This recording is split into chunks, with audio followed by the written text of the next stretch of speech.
di Indonesia ini, apalagi sekarang lagi ngetren ya sinetron apa sih yang kemarin Susu Kuda sempat bilang ya, sinetron yang lagi Facebook di Indonesia rame itu satu istri punya anak 4, terus dari itu apa ada lagi satu yang umurnya 15 tahun. Ini semuanya tuh di Indonesia ini semuanya udah diskenariokan sih seperti itu. Belum lagi seperti Pak Paul bilang tadi yang di Saudi Arabia segala semuanya pulang hamil nggak tahu kemana tuh, lihat tuh Arabnisasi tuh, buktinya orang-orang yang TKW yang di Arab Saudi semuanya disiksa, mana ada mereka baik sama kita, kitanya aja jilat pantat mereka semua. Makanya dari itu mulai dari sekarang kita tuh harus sadar orang-orang Indonesia kalau bahaya itu mengancam mengancam Indonesia dengan banyak janji-janji surgawi. Oleh karena itu sih menurut saya kita sebagai warga warga Indonesia sih harus sadar sih. Kita udah mulai memberitahu tetangga-tetangga kita, mengedukasi mereka, memberitahu mereka, nah ini bahaya nih, ini semuanya udah menuju ke khilafah ini semua. Kalau dibiarkan begini terus bisa hancur ini. Nafsu di mana-mana. Terus kalau nggak salah ajaran di mana perempuan itu mesti apa ya? Kalau kalau saya nggak salah ya, kalau perempuan Islam itu di nomor 2 kan ya, mereka tuh benar-benar tuh ibaratnya di derajatnya itu direndahkan daripada pria. Terus saya heran lagi ya, satu hal lagi sih, saya tahu banyak antrian sih. Saya heran di luar negeri kasus pemerkosaan dikit loh. Di luar negeri kenapa di pemerkosaan di Indonesia banyak ya? Padahal mereka melarang loh. Secara undang-undang dasar melarang, secara agama melarang, tetapi justru banyaknya di Indonesia. Saya heran banget, padahal di luar negeri jarang loh. Padahal film porno apa tetap buka bebas. Nggak ada tuh dilarang apa Menko Infonya tutup-tutupin. Di Indonesia malah semakin ditutup semakin semakin banyak cara. Makin kurang ajar semua. Terus ujung-ujung ya dilepasin begitu aja. Kacau sih. Itu aja sih menurut bagi saya, Pak Paul. Serem Terima ya. kasih ya. Ya. Serem lah. Ini sebenarnya sudah pernah kita bahas di sini ya. Dulu narasumbernya Pak Susu Kuda ini dulu. Mengapa di Indonesia itu kasus perkosaan bisa tinggi? Mengapa di Arab, walaupun ditutupin, pada kenyataannya kasus perkosaan di Arab itu tinggi loh. Tinggi banget. Perbudakan seks di Arab itu sampai dulu G20 itu mau dibatalin loh, yang tahun kemarin ya, bulan November atau apa itu mau dibatalin loh. Gara-gara kasus masalah hak asasi manusia dan perbudakan seks di Arab. Serem di Arab itu. Oke, di negara-negara Islam itu ngeri ya pokoknya. Dan ya pokoknya kalau di negara Islam tuh wanita-wanita itu udah cuma kantong sperma doang. Serem ya, serem kali. Nah Indonesia ini udah mau jadi nih, wah kalian ini perempuan-perempuan Islam ini siap-siap saja loh, ya. Pokoknya kalau sampai kalah, ya kalau sampai nasionalis kalah dan khilafah menang, ya itu siap-siap saja. Orang-orang Iran itu sudah yang ke sini udah pada cerita semua tuh. Ya, orang-orang Suria itu semua di sini, wah ngeri-ngeri ya. Ada anak umur 15 tahun, anaknya udah rembel. Serem kali. Nah, oke, kita biarkan dulu rakyat yang lain melengking ya. Gajah Mada, silakan melengking sekeras-kerasnya. Salam. Shalom. Rahayu. Rahayu.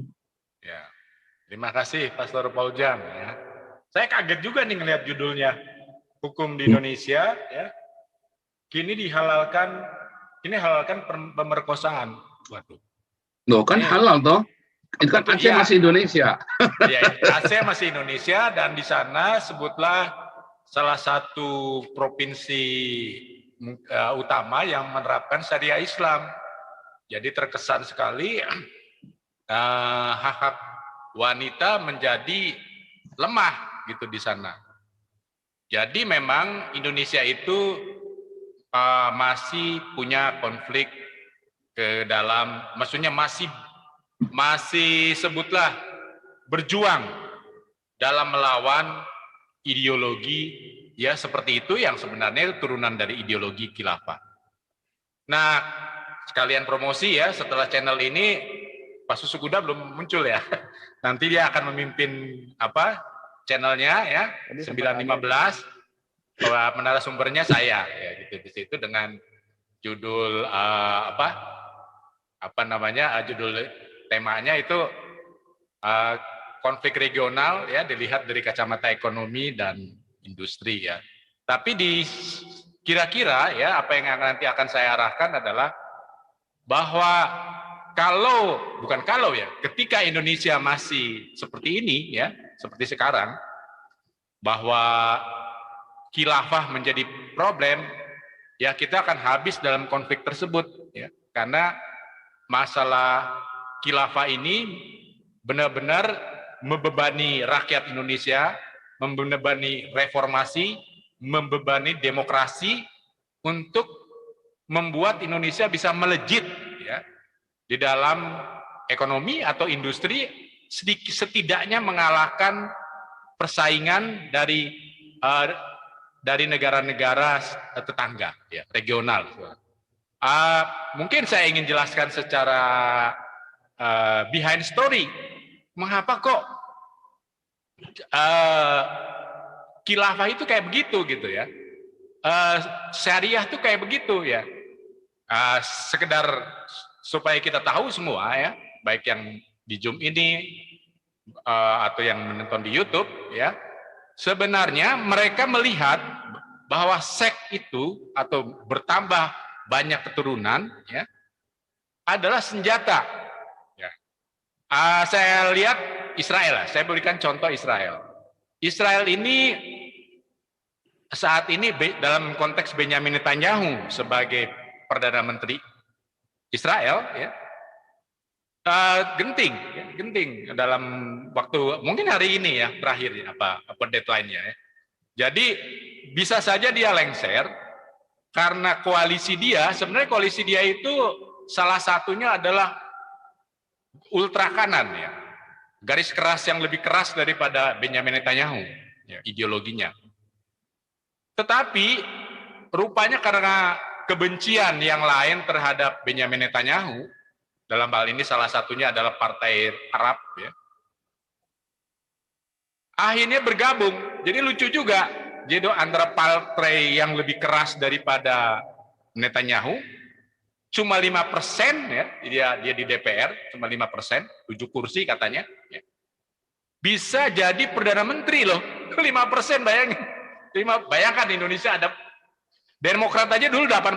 Ya. Ini 5%, ya. 5%. Partai ini yang kalau benar bisa menjatuhkan Benyamin Netanyahu, membangun koalisi, salah satunya dengan Partai Arab ya, sisanya berikutnya ada Partai Kiri ya, bisa menjatuhkan Benyamin Netanyahu sebagai Perdana Menteri, atau setidaknya harus pemilu ulang. Di sana artinya apa? Jadi penduduk yang banyak ini bisa jadi senjata. Saya sendiri sudah mendengar beberapa puluh tahun yang lalu bahwa ada kekhawatiran ya. Jadi kalau Israel bilang, wah bom, ada Iron Dome, ada teknologi industri militer yang canggih. Tahu-tahu mereka bilang, kita bisa kalah loh dengan teknologi sederhana gitu. Apa namanya? Bom anak, dia bilang. Waduh, saya waktu baca artikel tersebut terkait dengan Israel kaget juga gitu. Jadi akhirnya ya jadi begitu. Ya, akhirnya hukum syariah itu jadi seperti itu ya. Jadi behind story atau logik dari muslim ya, itu seperti itu, bahwa anak itu atau punya anak banyak itu adalah salah satu senjata atau bom yang lebih canggih daripada peralatan industri militer yang modern gitu. Jadi itulah sebabnya channel-channel seperti ini ya, kita perlu mengedukasi ya bahwa itu tidak benar ya. Dan saya pun nanti mungkin akan bicara bagaimana kalau masih berpikir seperti itu, maka reformasi dan demokrasi akan dibajak. Karena pada dasarnya sekalipun menang ya, muslim semua misalnya ya, faktanya itu bisa berkelahi antar mereka sendiri, antar mazhab gitu. Apalagi tidak mungkin di Indonesia yang memang penuh dengan kebinekaan, memang dasarnya seperti itu ya, dengan wawasan kebangsaan ya, tidak mungkinlah disamakan seperti itu.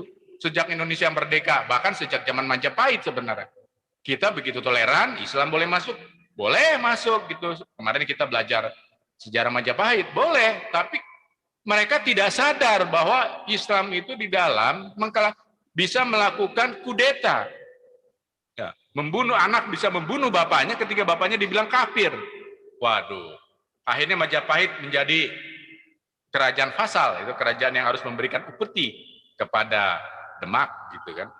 Jadi ya kira-kira seperti itu ya, saya ngomong mau agak lebih luas ya, behind story dari mengapa mereka seperti itu. Hukum syariahnya agak aneh, nggak kompatibel ya, bahkan nggak akan membuat Indonesia ya di era milenium ini akan maju gitu. Dan itu tantangannya, sehingga saya katakan ya, bukan mungkin bahwa channel seperti ini adalah channel yang akan menghambat atau mengedukasi masyarakat Indonesia supaya jangan seperti itu. Sehingga pemerintahan Jokowi ya, yang mungkin tadi banyak dikritik oleh Pastor Paul Jang ya, dan saya juga pernah mengkritik. Jadi sebenarnya ini yang lebih penting dulu Bapak Jokowi, baik itu mengedukasi masyarakat supaya punya wawasan kebangsaan, supaya hal seperti tadi ya jangan menjadi bom anak itu sebagai satu senjata yang akan membuat Indonesia sebagai negara itu terpuruk begitu. Nah, mungkin nanti di sana, nanti di channelnya Pak Susu Buddha saya akan jelaskan lebih detail. Terima kasih Pastor Paul Jang. Oke, lanjut rakyat jelata berikutnya Pak Cece. Belum. Salam satu lubang, salam satu batang 4 lubang. Satu batang 4 lubang. Serem ini. Artinya lu. Satu batang 4 lubang, tahu nggak artinya apa? Oke. Sikat WC. Lanjut. Sikat WC kan, satu batang 4 lubang kan. Kalau kamar mandinya 4. Satu batang itu satu penis. 4 lubang itu 4 vagina, Pak Paul. Loh, jorok amat mikir lu. Sikat WC kan sama saja sikat WC. Masukin ke toilet satu-satu kan dikorok-korok lubangnya. Oke lah, balik ke topik ini, masalah pemerkosaan ya Pak Paul ya. Jadi begini Pak Paul, ini sebenarnya ada juga berita mengenai pemerkosaan. Jadi pernah saya baca itu berita minggu ini dah kalau nggak salah. Jadi itu diperkosa, ya kan, perempuannya diperkosa. Terus si tersangkanya bikin begini, Pak Paul, udah deh saya nikahin aja kamu dah, tapi tolong jangan kasusin saya secara pidana. Jangan kasusin saya ke kepolisian gitu, Pak Paul. Jadi seolah-olah itu ada bargaining kayak gitu loh. Bisa aja kan nanti kan ini perempuannya dikawinin, taruhlah dia dikawinin 2 tahun, setelah itu dia diceraiin. Untung kan lakinya, daripada dia mesti di penjara gitu, taruhlah kena vonis 6 tahun. Cuma dinikahin 2 tahun aja udah bisa digenjot. Kalau udah bosen tinggal diceraiin. Dia nggak ada kasus pidana lagi. Iya nggak sih?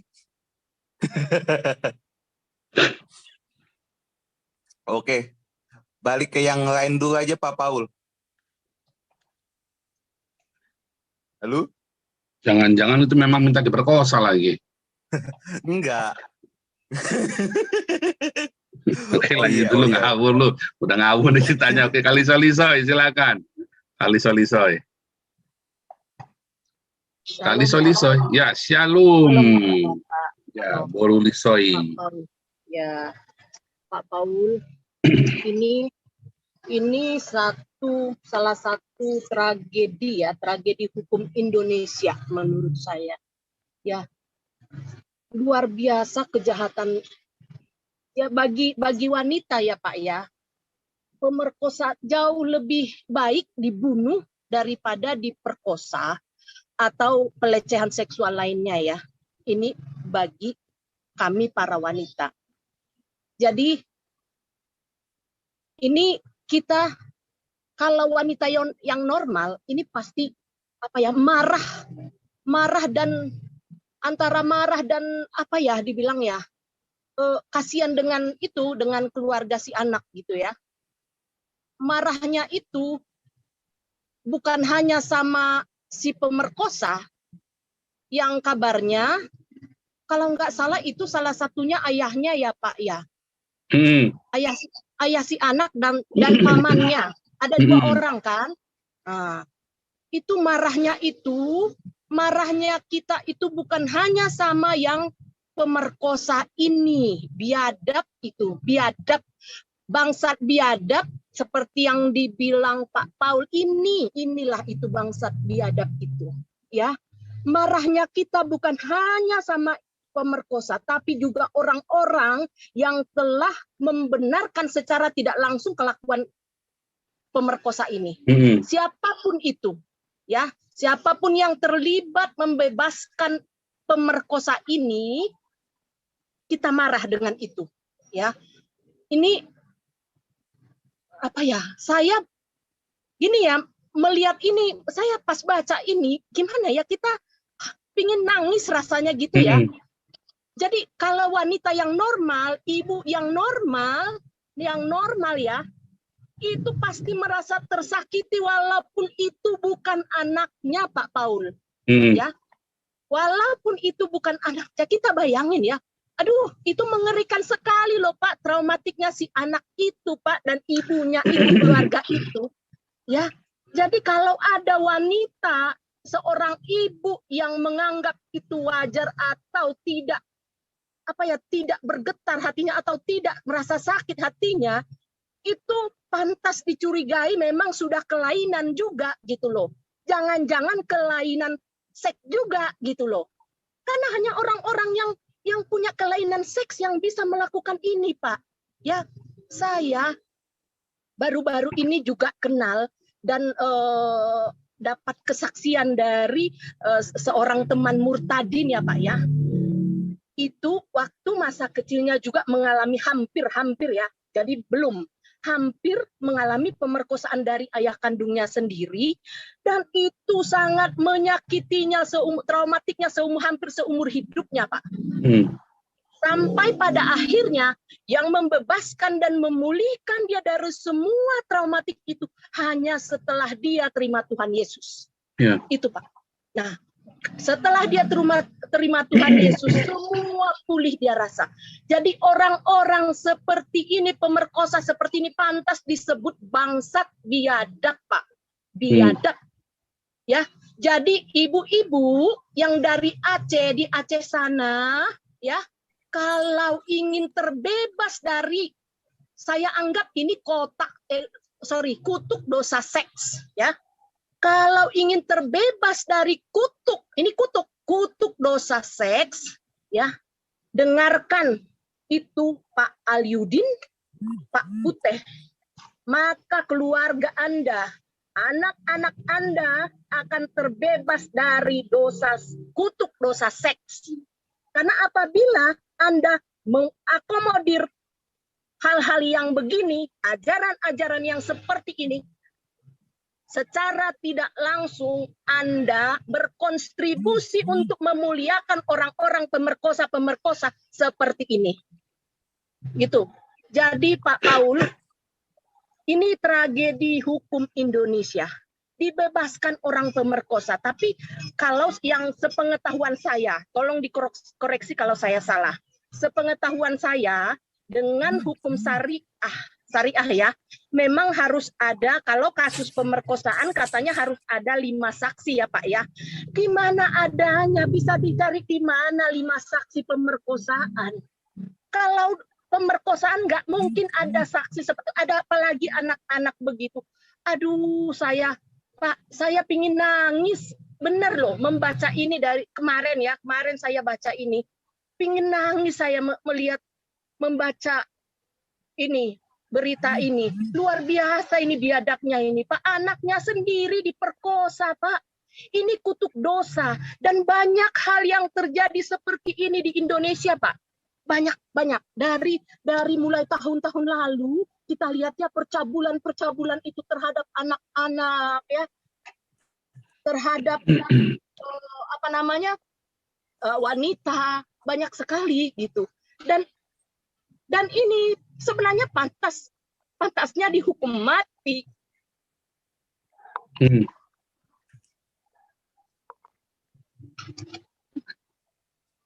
Pantasnya dihukum mati, Pak. Kalau menurut saya seperti itu, Pak Paul. Luar biasa kejahatan pemerkosaan ini, Pak Paul. Ini traumatik seumur hidup orang, Pak. Pelecehan seksual itu adalah traumatik orang seumur hidupnya. Jadi lebih baik dihukum, dibunuh langsung daripada diperkosa. Itu buat wanita yang normal, kecuali sudah tidak normal, sudah menikmati apa yang namanya kelainan seks. Karena banyak orang sudah seperti itu di Indonesia ini, Pak. Dengan wanita-wanita yang mau dipoligami, yang mau dikawin siri, kawin muta, itu adalah kelainan seks. Ya. Itu kalau menurut saya, Pak Paul. Jadi sebenarnya ini tragedi hukum. Betapa memalukannya. Ya, memalukannya si pemerkosa dilepaskan. Luar biasa tragedi ini, Pak. Terutama buat kami para wanita. Luar biasa yang dilakukan. Jadi bukan hanya pemerkosa ini yang kalau Tuhan mendengar, bukan hanya pemerkosa itu yang akan dihukum oleh Tuhan, dimurkai oleh Tuhan, tapi juga orang-orang yang terlibat membebaskan si pemerkosa. Itu aja, Pak Paul. Thank you, Pak. Luar biasa. Ya, sebetulnya kalau ada anak diperkosa sama bapaknya sendiri atau pamannya sendiri, itu tuh ngeri sekali loh. Anak ini bisa gila loh. Dan rusak, itu merusak lebih dari sekedar cuman masalah perawan atau masalah ini ya, itu jiwanya rusak loh, karena itu bapaknya sendiri yang harusnya melindungi dia. Itu adalah pamannya sendiri yang harus melindungi dia. Nah, wah itu ngeri sekali. Lalu dia kan kehilangan banyak hal tuh. Ya, bahkan dia bisa jadi jahat juga. Ya, ngeri. Saya tahu perasaannya Kalisa begitu ya. Makanya saya bilang, kalau di Belanda yang begitu-begitu tuh, wah bisa dihukum mati tuh malah tuh. Kalau di Eropa itu ya bisa dihukum mati. Merkosa anak sampai begitu, apalagi itu orang tuanya sendiri ya yang merkosa itu. Nah, di Indonesia dibebasin. Katanya syariat Islam geblek memang agama edan. Ya kan? Ya, lanjut dulu nih Pak Endro Firleso. Silakan.